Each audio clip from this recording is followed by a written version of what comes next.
Hello everyone, welcome back into this channel, and today I want to share the tutorials how to check the maximum durations of IG story on our phone. So here I already have the account open on my Instagram, and the things we're gonna do is just slide the screen on the left side until we are generated into the story sections.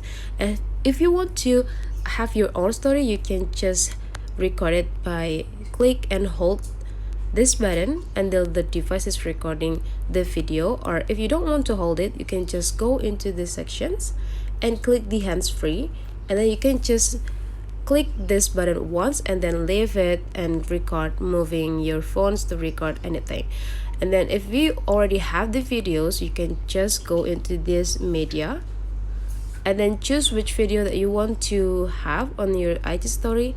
Here I already have the video with the duration 1 minute and 10 seconds. Okay, and if you can see here, the Instagram needs us to crop or just adjusting the length of the video.